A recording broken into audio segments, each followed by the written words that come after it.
Hey everybody, and welcome back to our series on cultivating inner resources for challenging times. It's good to have you here. Wherever you are, whatever you're doing, I hope you're doing well, and I hope you're taking good care of your hearts.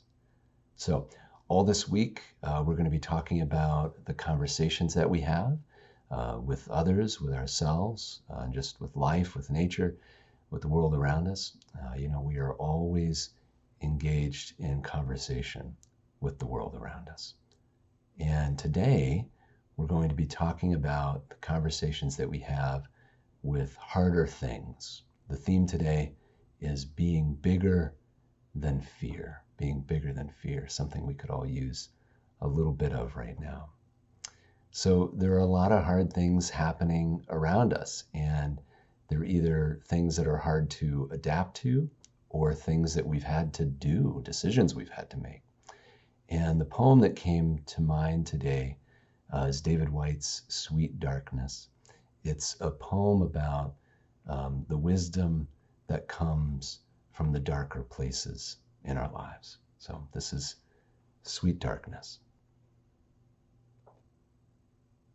When your eyes are tired, the world is tired also. When your vision has gone, no part of the world can find you. Time to go into the dark, where the night has eyes to recognize its own.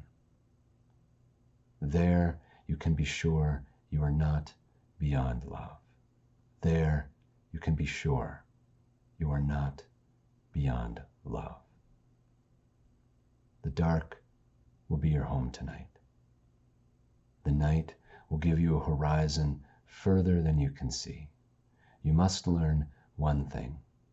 You must learn one thing. The world was made to be free in. Give up all the other worlds except the one to which you belong. Sometimes it takes darkness and the sweet confinement of your aloneness to learn anything or anyone that does not bring you alive is too small for you.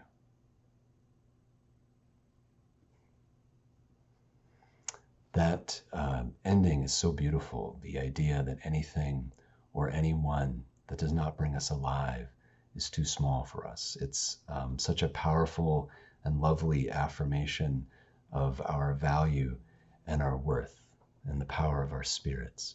It makes us think about what we have in our lives and what we do on a daily basis that does or does not bring us alive. And it makes us think about how we are bigger than those things that may hurt us or take us in a different direction than is healthy. Often we may not believe that we're bigger when those things happen. Often those things make us feel smaller. But this poem is reminding us that we are bigger and that we must be bigger than the things that challenge our emotional safety, like fear, like anxiety around the virus.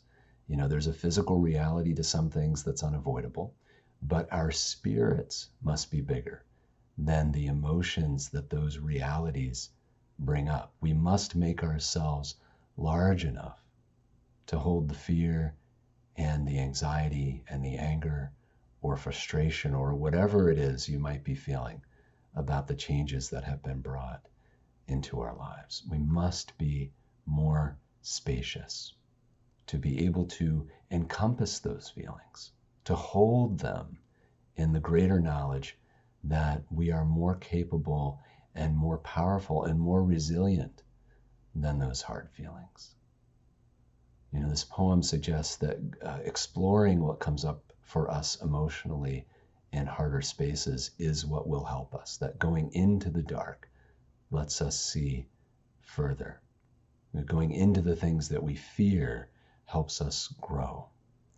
So if we can be loved in that space, if we can know that we're still worthy and we're okay, even now in the midst of all of this, then we know that we're really worthy of love. And that we are made to be free. That we are made to feel expansive and open and growing. So as you navigate all of these changes and all of the things that may feel too small for you right now, it's important to remember also that something may feel too small because of the way that we've been engaging with it. We may be keeping ourselves too small. We often can't change, of course, what's happening around us, but we can change how we relate to it. We can change how large we are inside to be able to encompass the thing that's happening. So, a question for you today as you navigate all of these changes: what is it that feels too small for you right now? What is it that feels too small for you right now? And what can you change in you that would make you bigger? What can you change in you that would make you bigger? So I hope you're doing well out there. Hope you're taking good care of your hearts. We'll see you tomorrow for a focus on the conversations that we have with each other. Our theme will be listening to each other, and I look forward to seeing you then.